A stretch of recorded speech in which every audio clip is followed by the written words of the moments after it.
नमस्कार विद्यार्थियों, मैं मुकेश कुमार नागर, हिंदी एंड संस्कृत फैकल्टी। आप लोगों का जो है मोशन फाउंडेशन के ऑनलाइन प्लेटफॉर्म पर आपका स्वागत है। आज हम लोग जो पढ़ने वाले हैं वो है हमारा लोकोक्तियाँ। देखो, मुहावरे हम लोगों ने इसके पहले किए थे, लोकोक्तियाँ आज हम लोग करने वाले हैं। लोकोक्तियाँ और मुहावरे थोड़े से एक दूसरे से रिलेटेड है। मुहावरे में मैंने आपको बताया था कि कोई भी जो मुहावरा होता है उसके अर्थ को लेकर के हम लोग क्या करते हैं, उसको लिखते हैं। लेकिन लोकोक्ति को क्या करते हैं, लोकोक्ति को वैसा का वैसा ही वहाँ पर लिखा जाता है। ठीक है, तो ये बात आपको याद रखनी है। तो लोकोक्ति के अंदर मैंने आपको ये भी समझाया था, लोक प्लस उक्ति, जहां पर मैंने आपको संधि भी बताई थी लोकोक्ति, यानी कि यहां पर गुण संधि का प्रयोग हुआ है। लेकिन आपको ये देखना है लोकोक्ति का जो मीनिंग होता है, लोक यानी कि संसार में जो छोटी छोटी बातें हम लोग जो है एक तरीके से जो है वहाँ पर रख करके या उस भाषा को जो है थोड़ा सा सौंदर्य उसका बढ़ाने के लिए इन चीज़ों का प्रयोग कर देते हैं, तो वहाँ पर क्या होता है, लोकोक्ति का प्रयोग हम लोग मान लेते हैं। धीरे धीरे लोकोक्तियाँ जो है बढ़ती हुई जा रही है। लोकोक्तियों का ऐसा नहीं है कि आज लोकोक्ति इतनी ही लोकोक्तियाँ हैं, ऐसा नहीं होता है। लोकोक्तियाँ जो होती है वो धीरे धीरे बातें बनती जाती है और वो एक लोकोक्ति का रूप वहाँ पर ले लेती है। तो आगे भी इस तरह से लोकोक्तियाँ हैं जो धीरे धीरे आगे बढ़ती जाएगी। ऐसा नहीं है कि लोकोक्तियाँ स्थिर हो जाएगी, नहीं, लोकोक्तियाँ जो है हमेशा आगे बढ़ती ही जाती है। जैसे मान लीजिए आज लोकोक्तियाँ 1000 होगी तो धीरे धीरे समय निकलता जाएगा, लोकोक्तियाँ एक टाइम ऐसा हो जाएगा 2000, 3000, 4000, 5000, इस तरह से लोकोक्तियाँ बढ़ती हुई चली जाएगी। तो लोकोक्तियों का मैं आपको बता दूं, सिंपल सा तरीका मैंने आपको यहाँ पर एक ट्रिक के माध्यम से भी समझाया था कि जिस मुहावरा क्या होता है कि जिसके पीछे ना जुड़ा हुआ होता है, जैसे 9 2 11 होना, तो एक तरह से ये हमारा क्या हो रहा है, एक तरह से ये मुहावरा हो रहा है। लेकिन लोकोक्ति में ऐसा बहुत कम होता है कि उसके पीछे ना जुड़ा हुआ हो, ये बहुत कम होता है। तो आपको ये बात पहचानने में आ जाएगी। दूसरी बात ये है कि मुहावरा बहुत शॉर्ट में होता है, बहुत छोटा होता है, लेकिन लोकोक्ति क्या होती है, थोड़ी सी लंबी होती है। लोकोक्ति की बातें थोड़ी सी लंबी होती है, ठीक है ना। तो ये आप लोगों को थोड़ा सा मैंने हिंट दिया है कि लोकोक्ति और मुहावरे में आप किस तरह से अंतर कर पाओगे। ये मैंने आपको छोटी सी ट्रिक आपको यहाँ पर समझाई। बाकी परिभाषाएं सारी चीजें मैं आप लोगों को जो है लेक्चर 1 के अंदर, जो हमारा लेक्चर 1 था मुहावरा, वहां पर ही मैं लोकोक्ति और मुहावरे के बारे में आपको सब कुछ बता चुका हूं। तो मुहावरे और लोकोक्ति के बारे में जो मैंने आपको वहां सब समझाया था, अंतर वहां पर मैंने आपको बताया था, उस अंतर को वहां पर जो आपने सीखा है उसे आपको याद रखना है। आज हम लोग यहाँ पर जो लोकोक्तियां हैं वो 50 लोकोक्तियां हम यहाँ पर करेंगे और उन 50 लोकोक्तियों से संबंधित जो 15 क्वेश्चन है वो हम लोग यहाँ पर करने वाले हैं। तो चलिए देखते हैं लोकोक्ति के बारे में, एक एक पॉइंट आपको यहाँ पर समझना है। ये चीजें मैं आपको यहाँ पर भी बता देता हूँ कि लोकोक्ति का जो है हम लोग अगर संधि विच्छेद इसकी करते हैं तो कितना क्या बनती है लोकोक्ति। देखो, इसका संधि विच्छेद अगर मैं यहाँ पर करूँ तो क्या बन जाएगा, लोक प्लस उक्ति। क्या बन जाएगा, लोक प्लस उक्तियां। ठीक है, तो कोई दिक्कत आपको यहाँ पर नहीं आने वाली। अगर इसकी संधि की बात करता हूँ तो इसमें कौन सी संधि हो जाएगी, गुण संधि इसके अंदर हो जाएगी, लेकिन इससे आपको अभी कोई मतलब नहीं है। यह तरीका तो मैंने आपको इसलिए बता दिया यहाँ पर तो कि भाई आगे क्या है कि संधि का टॉपिक भी आने वाला है, तो संधि के टॉपिक को आप यहाँ पर समझ सकते हो। यहाँ पर क्या हो रहा है कि इसके अंदर से अ साउंड लिया, यहाँ से उ साउंड लिया, दोनों साउंड में से मैंने क्या निकाल लिया, ओ साउंड निकाल लिया। तो ओ जहाँ पर बनता है वो हमारी गुण संधि होती है। ठीक है, तो लोकोक्ति के बारे में आपको ये ध्यान रखना है कि लोगों के द्वारा जो छोटी छोटी बातें बनकर के आ जाती हैं और उन बातों को हम लोग जो है कहीं पर भी लगा देते हैं, अर्थात लोकोक्ति को जो है वैसा का वैसा ही वहां पर लिखा जाता है, वैसा का वैसा ही लोकोक्ति को उन बातों के बीच में, उस सेंटेंस के बीच में वैसा का वैसा ही लिखा जाता है, तो वहां पर लोकोक्ति बन जाती है। लोकोक्ति में काल, लिंग, वचन के अनुसार कोई भी परिवर्तन नहीं होता है, लेकिन मुहावरे के अंदर जो है काल परिवर्तन हो जाता है, लिंग परिवर्तन हो जाता है, वचन परिवर्तन हो जाता है। ये मुहावरे के अंदर होता है, लेकिन लोकोक्ति के अंदर ऐसा कुछ भी नहीं है। यह आपको ध्यान रखना है। तो सारी बातें आप लोग ये ध्यान रख लोगे, कोई भी दिक्कत इसमें आपको नहीं आएगी। तो हम लोग जो है इन लोकोक्तियों के बारे में पहले पढ़ेंगे, लोकोक्तियों के बारे में हम लोग जानेंगे, लोकोक्तियों के बारे में उनके एक एक अर्थ को याद करेंगे, और उसके बाद में जो 15 क्वेश्चन यहाँ पर दिए गए हैं उन 15 क्वेश्चन के आंसर को निकालने की कोशिश की जाएगी। और अभी अभी यहाँ पर आप लोग ये देखोगे कि किस तरह से एक बार पढ़ने के बाद में, एक बार रिवाइज करने के बाद में, प्रैक्टिस करने के बाद में उन क्वेश्चन को कैसे निकाला जाता है। ऑब्जेक्टिव क्वेश्चन का आंसर निकालने का तरीका मैं आपको हर बार बताता हुआ आया हूँ कि किस तरीके से हम ऑब्जेक्टिव क्वेश्चन को निकाल सकते हैं। तो देखिए सारी चीजें आप लोगों को यहाँ पर मैं समझाता आया हूँ और समझा रहा हूँ। आपको रटना नहीं है, आपको प्रैक्टिस करनी है, बार बार प्रैक्टिस करनी है। मैं हमेशा कहता हूँ रटने से जो चीजें हैं वो लंबे समय तक आपको याद नहीं रहेगी। आपको बार बार पढ़ना पड़ेगा, बार बार पढ़ना पड़ेगा। जब आप बार बार पढ़ोगे तो आपके माइंड के अंदर वो बातें सेट हो जाएगी और माइंड के अंदर सेट होने के बाद में फिर आपका जो है दिमाग के अंदर, यानी कि जब कभी भी आप उस चीज को देखोगे, उस चीज को पढ़ोगे, आपको याद आ जाएगा, अरे यार मैंने ये चीज वहां पर पढ़ी थी और इस चीज का अर्थ ये होता है। तो ये सारी चीजें आपको याद रखनी है। चले फर्स्ट लोकोक्ति के बारे में हम देखते हैं। यहाँ पर पहली लोकोक्ति है, यह है अपना रख और पराया छक। अपना रख पराया चक, यानी कि अपना बचा करके दूसरों का माल हड़प करना। ये बातें आपने सुनी भी होगी। अरे व्यक्ति क्या करता है, व्यक्ति क्या करता है कि अपना माल बचाने की कोशिश करता है और दूसरे के माल को हड़पने की कोशिश करता है। तो यही चीजें होती है और संसार में ये चीजें चली हुई आ रही है। तो इन चीजों को थोड़ा सा आपको ध्यान रखना है, इस तरह से रिलेटेड करना है आपको। अपना रख पराया चक, इसका मतलब है कि व्यक्ति अपना रख यानी कि अपनी चीजों को तो रखता है और पराया धन यानी कि पराई चीजों को वो यूज में लेता रहता है। तो यहाँ पर ये बताया गया। देखो इस लोकोक्ति के अंदर यहाँ पर मैंने आपको जो एक ट्रिक बताई थी कि पीछे ना आता है लेकिन इसके पीछे ना नहीं है। इसका मतलब जिसके पीछे ना नहीं है वो 100% लोकोक्ति ही होती है। यानी कि मैं ये कह सकता हूं कि दावे के साथ वो क्या है, एक लोकोक्ति है। लेकिन जिसके पीछे ना है इसका मतलब वो मुहावरा है। ये ट्रिक है भाई, ये कहीं लिखी हुई नहीं है, ये केवल ट्रिक है याद रखने की। जैसे जैसे मान लीजिए कि आपको वहां पर नजर आ जाए इनमें से कौन सी लोकोक्ति है, इनमें से कौन सा मुहावरा है। मान लीजिए वहां पर आपसे पूछ रहे इनमें से कौन सा मुहावरा है। अब आप इतने हजारों मुहावरे हैं, इतने हजारों मुहावरों को कैसे याद करोगे। तो फिर आपको ट्रिक ही याद रखनी पड़ेगी ना, मैं इन मुहावरों में से कैसे निकालूं। तो ये आप याद रखिएगा इन सारी चीजों को, ठीक है। तो अपना रख पराया छक, यानी कि अपना बचा करके दूसरों का माल जो है हड़प करने वाली बात यहाँ पर आ जाती है। दूसरा है यहाँ पर अपनी करनी पार उतरनी, स्वयं का परिश्रम ही काम आता है। बिल्कुल सही बात कही गई है कि जो स्वयं का परिश्रम है वही काम आता है, यानी कि जो स्वयं मेहनत करता है इंसान वही काम आता है। दूसरे की मेहनत पर आप कभी भी आगे नहीं बढ़ सकते। तो ये चीजें आपको याद रखनी पड़ेगी कि दूसरे की मेहनत पर हम कभी भी आगे नहीं बढ़ सकते हैं। यानी कि अपनी करनी यानी कि स्वयं मेहनत जो करता है, पार उतरनी, वही मनुष्य पार उतरता है, वही मनुष्य क्या होता है, उस काम को कर पाता है। इसलिए कहते हैं आप मरे स्वर्ग नजर आता है, अर्थात स्वयं के द्वारा जब काम किया जाएगा तभी क्या होगा, काम होगा। इसलिए कहा जाए गया है स्वयं का परिश्रम ही काम आता है। कर पाओगे, इस तरह से आपको याद रखना है। अगला है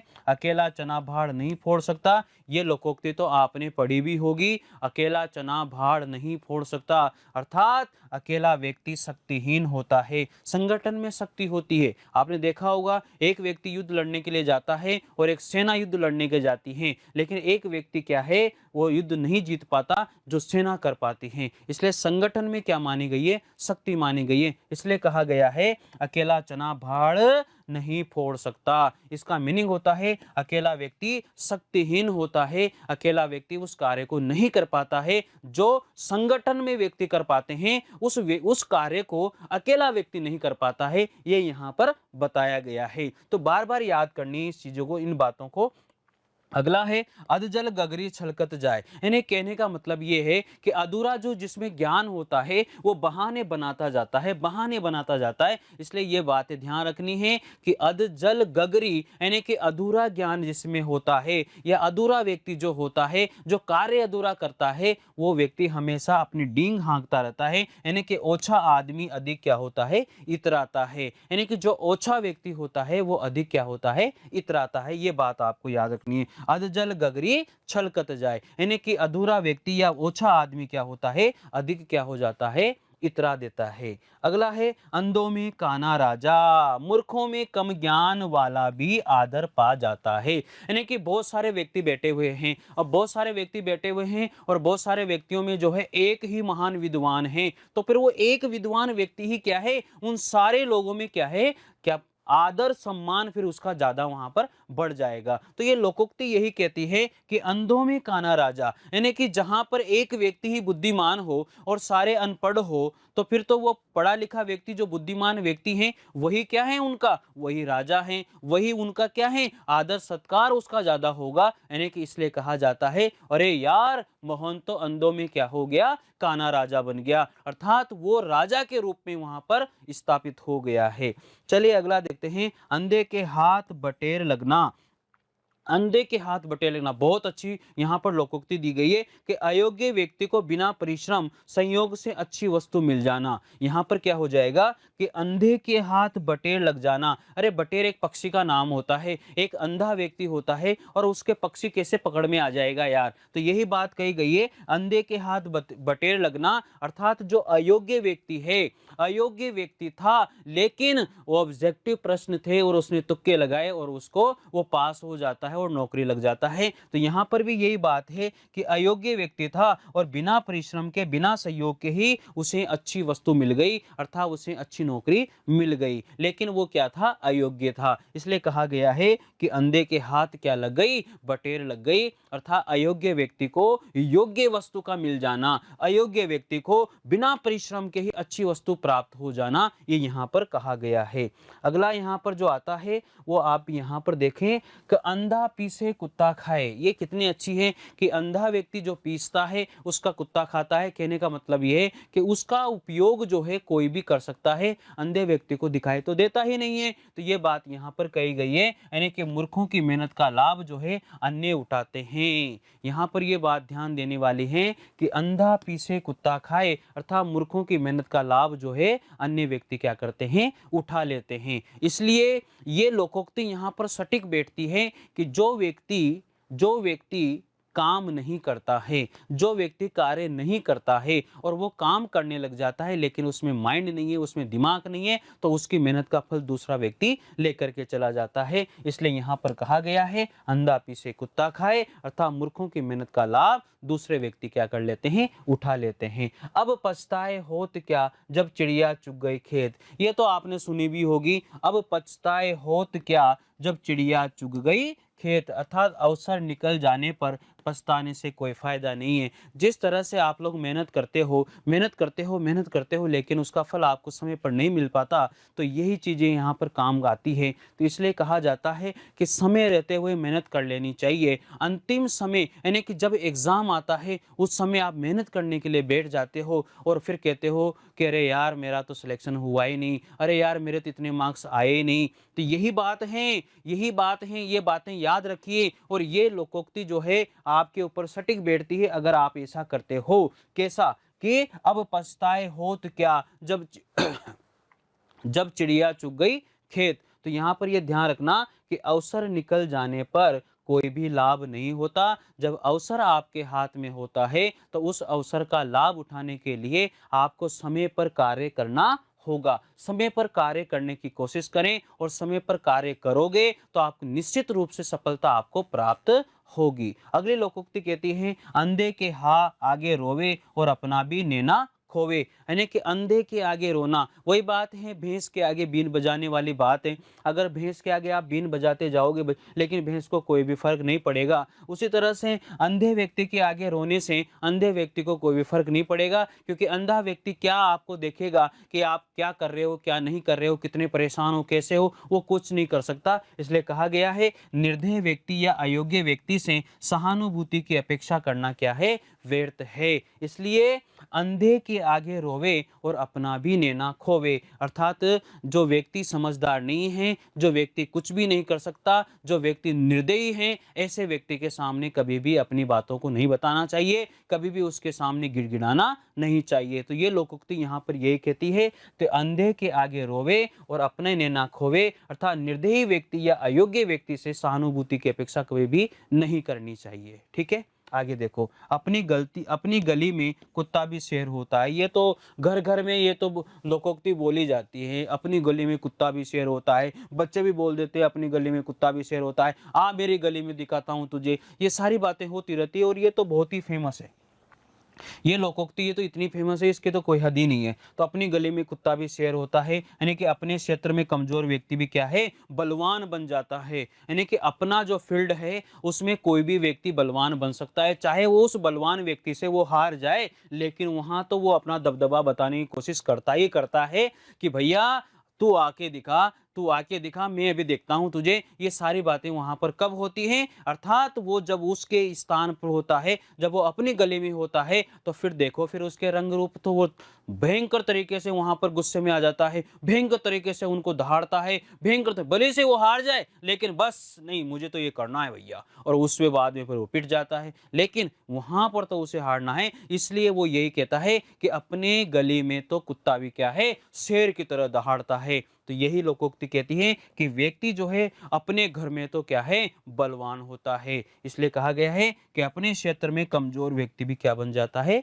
बलवान बन जाता है। देखो यहाँ पर है, अंधेर नगरी चौपट राजा, ये तो बहुत फेमस लोकोक्ति है। प्रशासन की अयोग्यता से सर्वत्र अराजकता आ जाती है। प्रशासन की जो अयोग्यता है, अर्थात जो हमारा जो प्रशासन है, अगर वो प्रशासन किसी व्यक्ति के काम नहीं आता है, किसी व्यक्ति के कार्य को पूर्ण नहीं करता है, तो ऐसे प्रशासन किस काम का। जो प्रशासन लोगों के काम नहीं आए, समय पर काम नहीं आए, तो उससे अराजकता फैल जाती है। इसलिए कहा गया है अंधेर नगरी चौपट राजा, अर्थात प्रशासन की जो अयोग्यता है वो सर्वत्र क्या फैला देती है, अराजकता फैला देती है। तो आगे फिर कहता है, अंधा क्या चाहे दो आंखें, अंधा क्या चाहे दो आंखें, बिना प्रयास वांछित वस्तु का मिल जाना। यानी कि अंधा व्यक्ति तो बेटा यही चाहता है कि मुझे आंखें मिल जाए, और जो प्रयास नहीं करने वाले व्यक्ति होते हैं वो भी यही चाहते हैं कि मुझे बिना प्रयास किए ही मुझे फल प्राप्त हो जाए। तो यहाँ पर रिपीट करते हैं एक बार, अंधा पीसे कुत्ता खाए, मूर्खों की मेहनत का लाभ अन्य व्यक्ति उठाते हैं।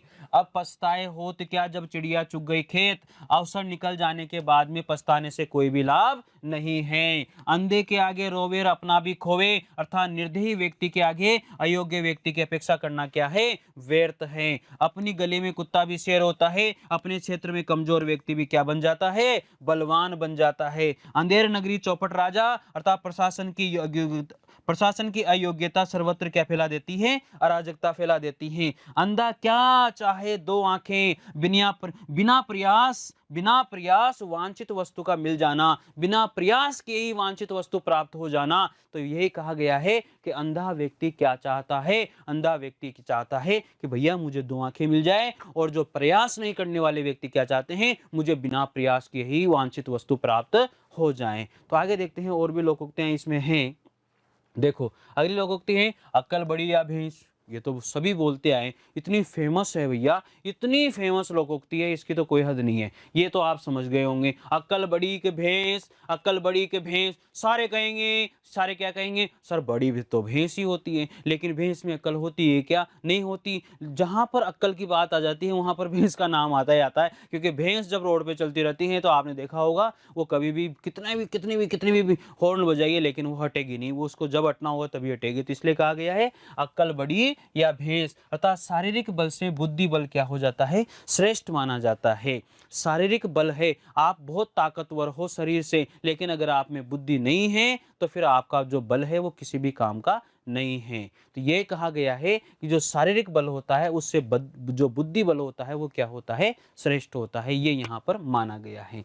अगला है यहाँ पर, अपना हाथ जगन्नाथ, तो अपना काम अपने ही हाथों ठीक रहता है। यानी कि अपना हाथ जगन्नाथ, यानी कहने का मतलब ये हुआ कि आप जब स्वयं अपने हाथों से किसी कार्य को करोगे, जब स्वयं अपने हाथों से किसी कार्य को करोगे तो वो कार्य आपके हाथों से होगा। जब आपके हाथों से वो कार्य होगा तो संतुष्टि भी आपको ही मिलेगी, आपको ही बेनिफिट होगा। इसलिए कहा गया है कि स्वयं का काम स्वयं के द्वारा ही किया जाना चाहिए। इसलिए यहां पर ये लोकोक्ति ये कहती है, अपना हाथ जगन्नाथ, अर्थात अपना काम जो है अपने हाथों से ही क्या होता है, सही होता है, ठीक रहता है, ये यहाँ पर लोकोक्ति कहती है। अगला है अपनी अपनी डफली अपना अपना राग, अर्थात तालमेल का अभाव या सबका अलग अलग मत होना या एक मत का अभाव होना। अगला है यहाँ पर अंधा बांटे रेवड़ी फिर देखो, स्वार्थी व्यक्ति अधिकार पाकर के अपने अपने लोगों को फायदा पहुंचा देते हैं।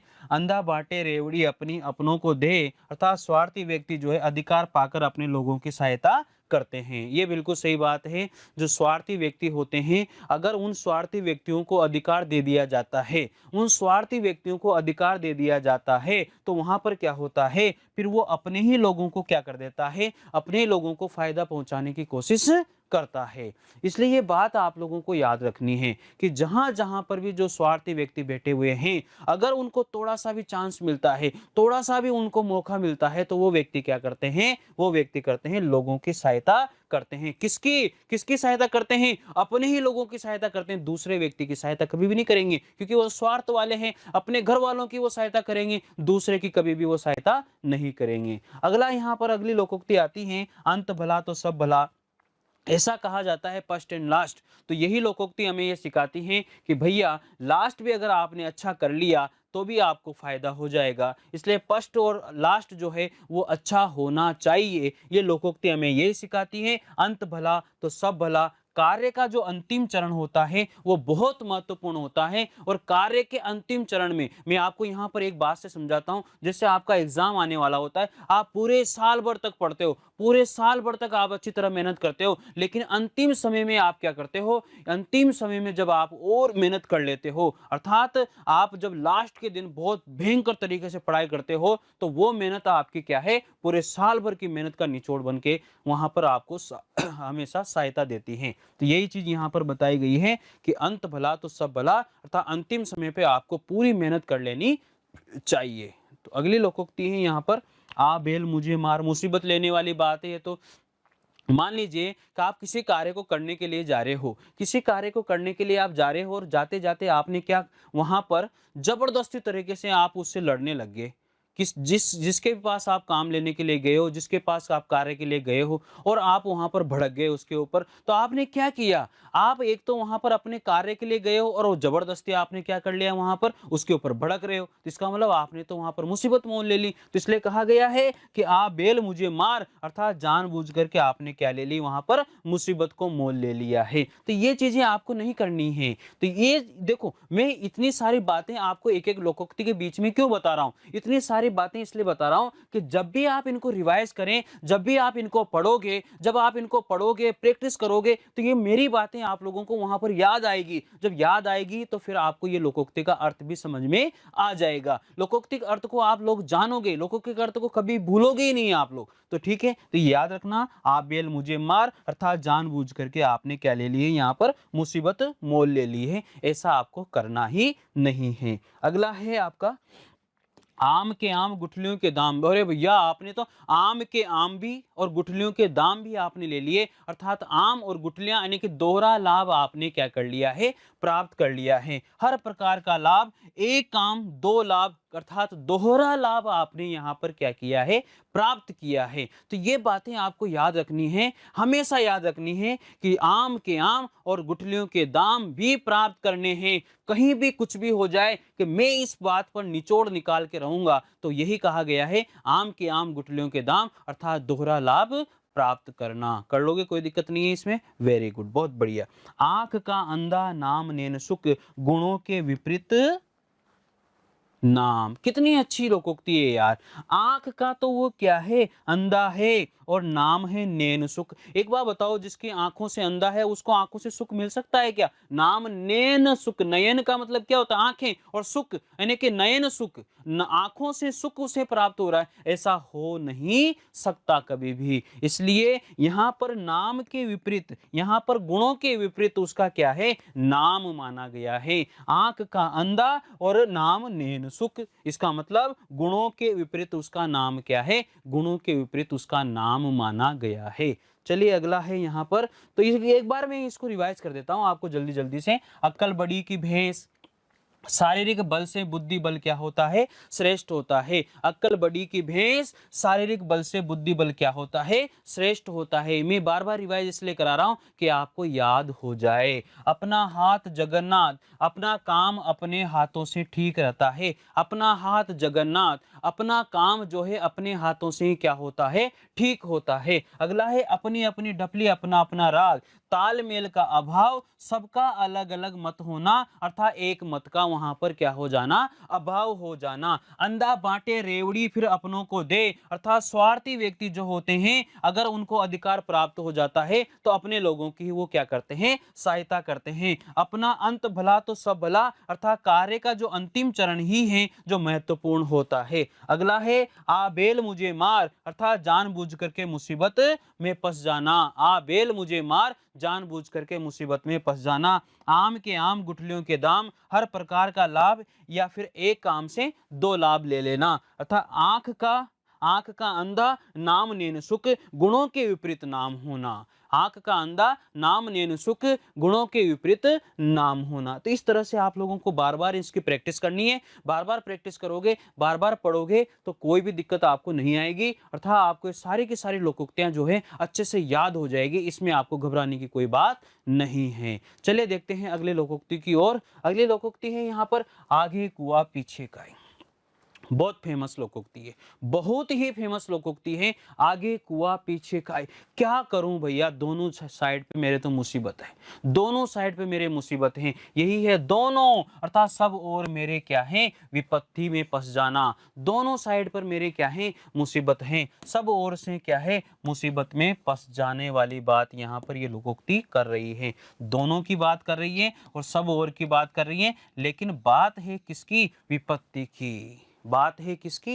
विपत्ति की है। तो ये तो बहुत ही फेमस है। आगे कुआ पीछे खाई, आगे कुआ पीछे खाई, आगे कुआ पीछे खाई। इसका मतलब दोनों ओर या सब ओर क्या है? विपत्ति में मैं फंस गया हूं, ऐसा इस लोकोक्ति का अर्थ होता है। अगला है आप भला जग भला, अपने अच्छे व्यवहार से सब जगह आदर मिलता है। आप भला यानी कि आप स्वयं अगर अच्छे हो, आप अगर अच्छा करते हो, आपका व्यवहार अच्छा है, तो जग भला अर्थात संसार भी जो है आपकी क्या करेगा? पूजा करेगा। ये बात तो बिल्कुल यहाँ पर सही कही गई है। तो अच्छे व्यवहार की जो है हमेशा क्या होती है? आदर सत्कार किया जाता है। अच्छे व्यवहार का यहाँ पर आदर सत्कार होता है। ये बात यहाँ पर अच्छी मान्य है। और ये बात है भी सही कि जिस व्यक्ति का व्यवहार अच्छा होता है, उस व्यक्ति का हमेशा कहीं भी चला जाए वो व्यक्ति, हमेशा उस व्यक्ति का आदर सत्कार होता ही है। उस व्यक्ति का हमेशा आदर सत्कार होता ही है।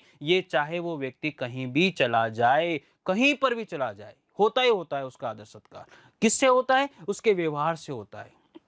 अगली लोकोक्ति कहती है आधा तीतर आधा बटेर। ये लोकोक्ति बहुत फेमस है, इंपॉर्टेंट यानी कि मोस्ट है। इस लोकोक्ति को आप लोग अच्छे से याद रखिएगा। आधा तीतर आधा बटेर, अर्थात अनमेल मिश्रण बेमेल चीजें जो होती है उसके लिए कहा जाता है आधा तीतर आधा बटेर। अर्थात अनमेल मिश्रण और बेमेल चीजें जो होती है उसको कहा जाता है। अगला है कौवा चला हंस की चाल, भूल गया अपनी भी चाल। अर्थात दूसरों के अनधिकार अनुसरण से अपने रीति रिवाज भी भूल जाना, यानी कि दूसरों के अनधिकार अनुसरण से अपने स्वयं के रीति रिवाज भी अगर कोई व्यक्ति भूल जाता है तो उसके लिए कहा गया है कौवा चला हंस की चाल, भूल गया अपनी भी चाल। तो ये बातें यहाँ पर याद रखने वाली हैं भाई। इन बातों को याद रखना, इनको भूल मत जाना। क्या है कि अगर यहाँ पर देखो, ये जीवन में काम आने वाली बातें भी हैं, ये जीवन में आपको बहुत कुछ सिखाने वाली बातें हैं। इनको याद रखना है आपको। इन तिलों में तेल नहीं है, अर्थात किसी लाभ की आशा नहीं करनी चाहिए। जो व्यक्ति किसी भी काम का नहीं है, जो व्यक्ति किसी भी काम का नहीं होता है, तो कहा जाता है इन तिलों में तेल नहीं है, अर्थात ये व्यक्ति किसी भी काम का नहीं है, या इस व्यक्ति से कोई आशा हमें नहीं करनी चाहिए, या इस व्यक्ति से किसी लाभ की आशा हमें नहीं करनी चाहिए, ऐसा कहा जाता है। 8 कनखोए 9 चूल्हे, अर्थात फूट होना।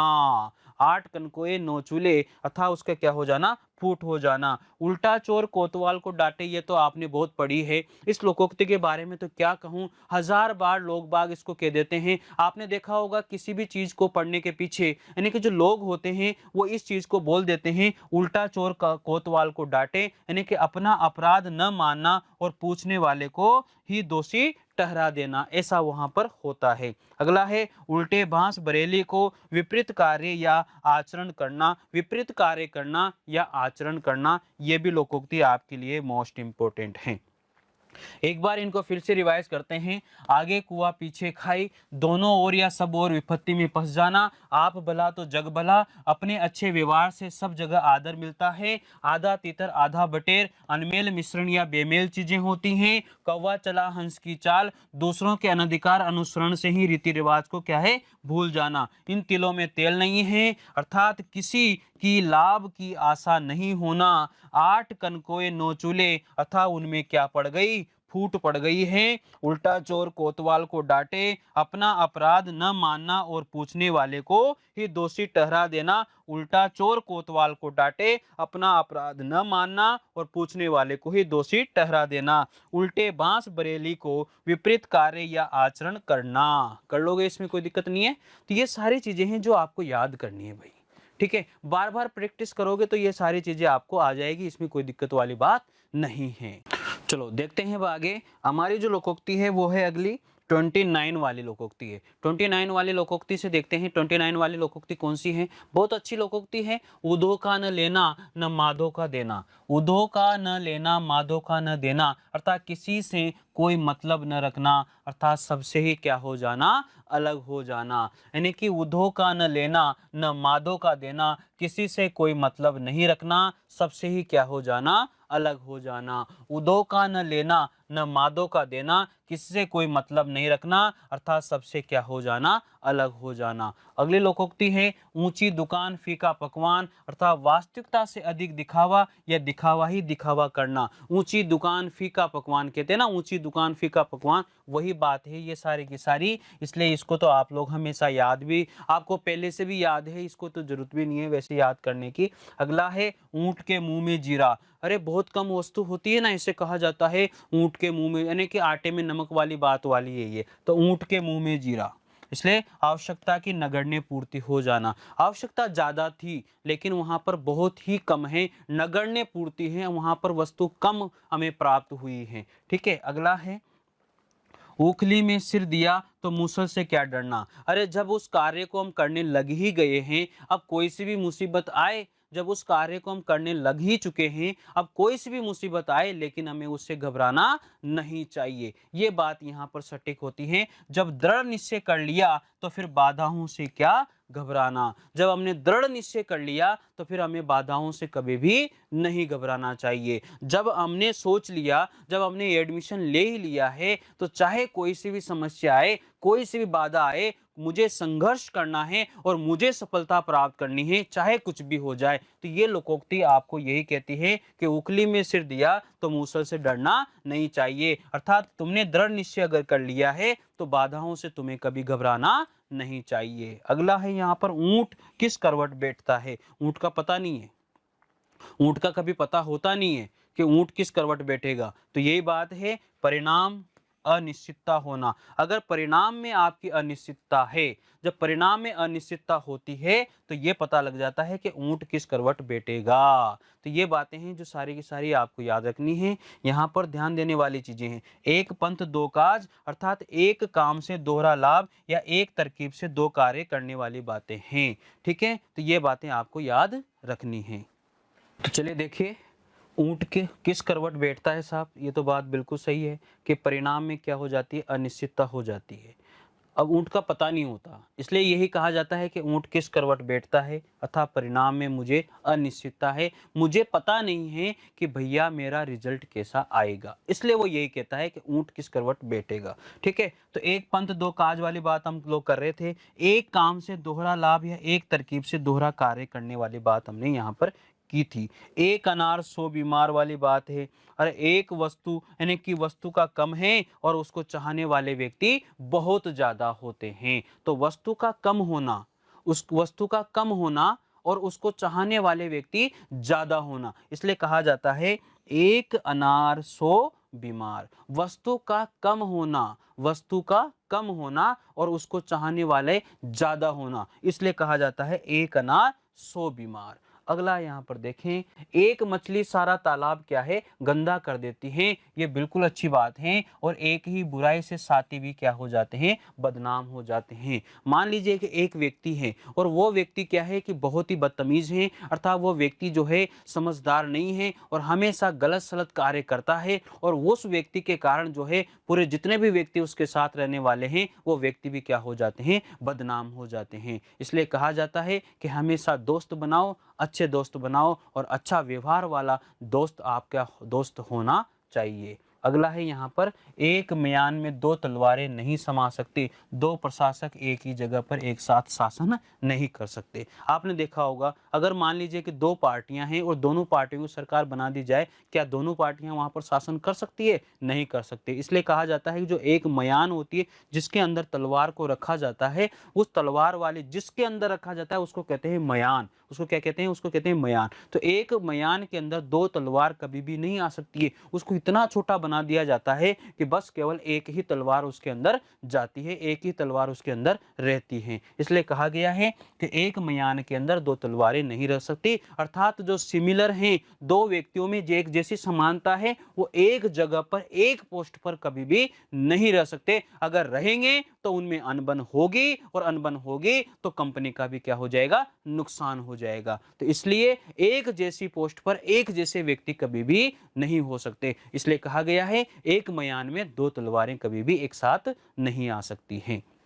अगली लोकोक्ति है, एक हाथ से ताली नहीं बजती। बिल्कुल सही बात है। लड़ाई का कारण दोनों पक्ष होते हैं। हम लोग जैसे मान लीजिए कि एक पक्ष को हम लोग कह देते हैं, अरे यार तुमने ऐसा कार्य गलत किया है, तुमने ही किया होगा ये गलत कार्य, इसलिए तो वो लड़ने के लिए तुम्हारे पास आया है। नहीं, ऐसा नहीं होता। कहीं ना कहीं उसकी भी कोई ना कोई वहां पर कमी रही होगी, कहीं ना उस व्यक्ति ने भी उसके लिए कुछ ना कुछ भला बुरा कहा होगा, इसलिए ये बात आती है। तो एक हाथ से ताली कभी भी नहीं बजती है। तो लड़ाई का कारण दोनों पक्ष ही होते हैं। अगला है, एक तो करेला और दूजे नीम चढ़ा, अर्थात बुरे से और अधिक बुरा होना, अर्थात बुराई वहां पर प्राप्त हो जाना, साथ दूसरी बुराई का वहां पर जुड़ जाना होता है। अगला है, कागज की नाव नहीं चलती, अर्थात बेईमानी से किसी कार्य में सफलता प्राप्त नहीं हो सकती। बिल्कुल सही बात है। कागज की नाव कब तक चलेगी? जिस तरह से आप सोचो कि मैं बेईमानी कर करके मैं हमेशा पेट भरता रहूं, बेईमानी करके मैं हमेशा बड़ा आदमी बन जाऊं, कभी नहीं हो सकता ऐसा। इसलिए हमेशा कोई भी कार्य करो, ईमानदारी के साथ करो, मेहनत के साथ करो, मेहनत के दम पे करो, आप जरूर सफल हो जाओगे। अगला है, काला अक्षर भैंस बराबर, बिल्कुल बिल्कुल निरक्षर हो जाना। काला अक्षर भैंस बराबर है बिल्कुल निरक्षर हो जाना, बिल्कुल सही बात है। अगर अनपढ़ व्यक्ति को उस आप कहा जाए कि बुक आप पढ़ो, तो उसके लिए तो जो काले अक्षर हैं वो सब भैंस के बराबर हैं। जिस तरह से भैंस को कोई मतलब नहीं होता, उसी तरह से उन अक्षरों से उस अनपढ़ व्यक्ति को भी कोई मतलब नहीं है। इसलिए कहा जाता है काला अक्षर भैंस बराबर, अर्थात बिल्कुल ही क्या है, वो निरक्षर है। अगला यहाँ पर दिया गया है, कंगाले में आटा गीला हो गया। भैया संकट पर संकट ही आ गया। अरे मेरा तो कंगाले में आटा गीला हो गया, एक मुसीबत पहले से ही थी, दूसरी मुसीबत फिर मेरे आ गई, इसका मतलब मेरे तो कंगाले में वापस से क्या हो गया, आटा गीला हो गया। बिल्कुल सही बात है। अगली लोकोक्ति यहाँ पर ये कहती है, देखो अगले, कोयले की दलाली में हाथ काले, अर्थात बुरे काम का परिणाम भी बुरा ही होता है, दुष्टों की संगति में कलंकित ही होता है। बिल्कुल सही बात है। अगर दुष्ट व्यक्तियों के साथ रहोगे तो आप भी दुष्ट ही कहलाओगे, अगर आप सज्जन व्यक्तियों के साथ रहोगे तो आप भी सज्जन ही कहलाओगे। बिल्कुल सही बात है, ये 100% सही है। इसलिए कहा जाता है कोयले की दलाली में काला ही काला, अर्थात आप भी वहां पर काले हो के ही रहोगे। अरे काल कोठरी है, वहां पर कोयला ही कोयला भरा है, आप सोचो कि वहां पर बिना काला हो के नजर बाहर आ जाऊं, ऐसा हो ही नहीं सकता। ठीक है ना। देखो आगे, का वर्षा जब कृषि सुखानी, अवसर बीत जाने पर साधन की प्राप्ति बेकार है। बिल्कुल सही है, बिल्कुल सही सटीक बात यहाँ पर कही गई है कि अरे भैया, जब मेरी कृषि, मेरी खेती सूख गई, मेरी खेती सूखने के बाद में अगर वर्षा होती है तो मेरे किस फायदे की है। अगर मेरा समय ही निकल गया और मुझे वो प्राप्त हो जाती है वो वस्तु, जब मेरा समय था, अगर उस समय वो वस्तु मुझे प्राप्त होती तो मेरे लिए फ़ायदा हो जाता, लेकिन अब क्या मतलब आ रहा है, अब कोई फ़ायदा इसका मेरे लिए नहीं है। तो इसलिए कहा गया है का वर्षा जब कृषि सुखानी, अर्थात जब मेरी खेती सूख गई, अब वर्षा होने से मुझे कोई फ़ायदा नहीं, अर्थात अवसर बीत जाने पर साधन की प्राप्ति मेरे लिए क्या है, बिल्कुल ही बेकार है। अगला कहा गया है कहीं की ईंट कहीं का रोड़ा, भानुमति ने कुनबा जोड़ा। ये लोकोक्ति बहुत फेमस लोकोक्ति है। अलग अलग स्वभाव वालों को एक जगह एकत्रित कर देना, अर्थात कहीं की ईंट कहीं का रोड़ा, कहीं की ईंट और कहीं की मिट्टी, कहीं की ईंट और कहीं की मिट्टी, और भानुमति ने क्या कर लिया, एक कुनबा बना लिया, एक मकान बना लिया। इसी तरह से अलग अलग स्वभाव वाले व्यक्तियों को क्या कर लिया, एक जगह इकट्ठा कर लिया है। कभी नाव गाड़ी पर, कभी गाड़ी नाव पर, तो एक दूसरे के काम आना, परिस्थितियां बदलती रहती है भैया, एक दूसरे के काम हमेशा आना चाहिए। कभी नाव जो है गाड़ी पर होती है और कभी नाव जो है गाड़ी पर होती है और कभी गाड़ी नाव पर हो जाती है। तो इसलिए कहा जाता है कि हमेशा परिस्थितियां बदलती रहती हैं, इसलिए सभी व्यक्तियों को एक दूसरे के काम आना चाहिए। बिल्कुल सही बात कही है। अगला है काबुल में क्या गधे नहीं होते, इसका मतलब है मूर्ख सब जगह मिलते हैं। काबुल में क्या गधे नहीं होते, मूर्ख जो है सब जगह क्या है, मिलते हैं। अगला है कहने पर कुम्हार गधे पर नहीं चढ़ता, कहने से जिद्दी व्यक्ति काम नहीं करता। बिल्कुल सही बात है।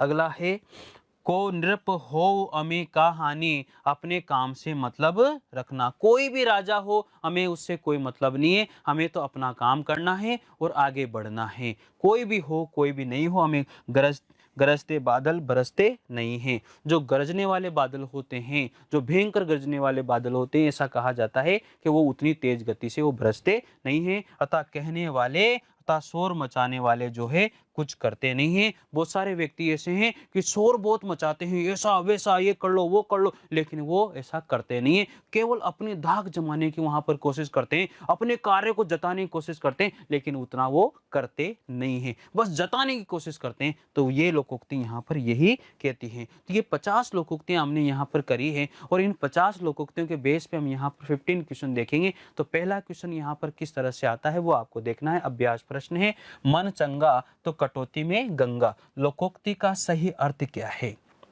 देखो, मन चंगा तो कटौती में गंगा, तो मन की पवित्रता ही सबसे बड़ी पवित्रता होती है। मन चंगा यानी कि मन अगर पवित्र है तो कटौती में गंगा अर्थात सबसे बड़ी पवित्रता होती है। तो ये वाली लोकोक्ति इसकी क्या हो जाएगी, राइट हो जाएगी। कटौती में हाथ धोना तो ये तो होगी नहीं। इसके बाद में बाहरी बातों पर ध्यान न देना, ये भी नहीं होगी। बाह्य आडंबरों में विश्वास अविश्वास, तो ये तो मामला है ही नहीं। तो पहला वाला ऑप्शन इसका राइट हो जाएगा। जिसका काम उसी को साजे, जिसका काम उसी को साजे यानी कि जिसका जो काम है वही उसे अच्छी तरह से कर सकता है। बिल्कुल सही बात है ये। इसके बाद में काम करने वाला ही सुशोभित होता है, इसकी ये भी सही बात है। जिसको जो कार्य दिया जाए वही करे, ये भी सही बात है। अच्छा काम सजता है, ये भी सही बात है। तो सारे ऑप्शन इसमें सही हैं, लेकिन जो पहला ऑप्शन है वो पहला ऑप्शन क्या है, इन सभी से अलग है, अर्थात इन सब में बेस्ट ऑप्शन निकल के आता है मेरा बेस्ट वाला। तो ये ऑप्शन क्या है, इसका राइट माना जाएगा। अगला है यहाँ पर प्रश्न है, अगला प्रश्न किस क्रम में लोकोक्तियां नहीं हैं। देखो मैंने आपको बोला था कि ये क्वेश्चन पूछे जाते हैं, इस टाइप के प्रश्न आते ही आते हैं। तो इस टाइप के प्रश्नों को आप लोग प्लीज ध्यान दीजिए कि मतलब क्या है कि लोकोक्ति नहीं है, कहने का मतलब वहां पर मुहावरा है। तो मैंने आपको एक ट्रिक बताई थी, जिसके पीछे ना है इसका मतलब वो मुहावरा है, जिसके पीछे ना नहीं है इसका मतलब वो लोकोक्ति है। देखते हैं उस ट्रिक से ये क्वेश्चन होता ही नहीं होता। देखो, ढाक के 3 पात, यहाँ पर ना नहीं है, इसका मतलब ये क्या है, लोकोक्ति है। ये क्या है, लोकोक्ति है। ये हो गया। इसके बाद में तबेले की बला बंदर के लिए, इसमें पीछे भी ना नहीं है, इसका मतलब ये भी क्या है, लोकोक्ति है। ये क्या हो जाएगी, लोकोक्ति हो जाएगी। ठीक है। इसके बाद में है चींटी के पर निकलना, इसके पीछे ना है, तो ये हमारा क्या हो जाएगा, मुहावरा हो जाएगा, मुहावरा। ठीक है। इसके बाद में तू ढाल ढाल में पात पात, इसके पीछे ना नहीं है, इसका मतलब ये क्या हो जाएगी, ये लोकोक्ति हो जाएगी। अब ये क्वेश्चन यही कहता है कि भैया मुझे लोकोक्ति नहीं होनी चाहिए। इसका मतलब ये तो लोकोक्ति है, तो ये तो ऑप्शन राइट होगा नहीं, ये भी लोकोक्ति, ये भी नहीं होगा, ये भी लोकोक्ति, ये भी नहीं, तो ये ऑप्शन इसका क्या हो जाएगा, राइट हो जाएगा, क्योंकि इसके पीछे ना आ रहा है और मैंने मुहावरा निकाल लिया है। अगला प्रश्न आता है, एक बड़ा प्रयत्न अनेक छोटे छोटे प्रयत्नों के बराबर होता है, अर्थ को स्पष्ट करने वाला लोकोक्ति का क्रमांक क्या होगा। हींग लगे न फिटकरी, रंग भी चौको आए, 9 की लकड़ी 90 का खर्च, हाथी के पाँव में सबका पाँव, ये वाला राइट हो जाएगा।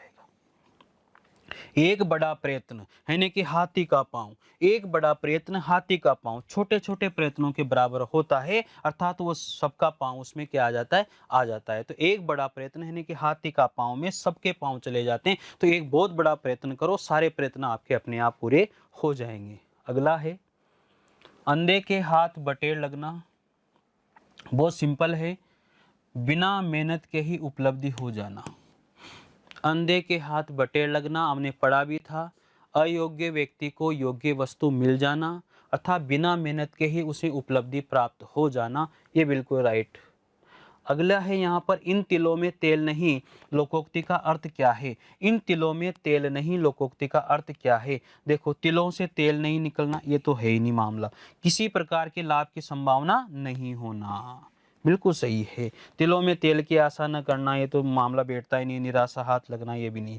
तो ये वाली जो है ऑप्शन नंबर ब इसमें राइट हो जाएगा। अगला है, अगला प्रश्न है, काजी जो दुबले क्यों, शहर का अंदेशा है, लोकोक्ति का उचित अर्थ क्या होगा। दूसरों के कष्ट से चिंतित रहना, दूसरों के प्रगति से ईर्ष्या करना, दूसरों के भलाई चाहना, दूसरों से शत्रुता करना। तो काजी जो दुबले क्यों, शहर का अंदेशा है, दूसरों के कष्ट से चिंतित रहना, राइट हो जाएगा ये वाला ऑप्शन। अगला देखो, घाट घाट का पानी पीना। ओ, ये तो बहुत, ये तो आपको लोगों को आ जाएगा यार, बहुत अच्छा है।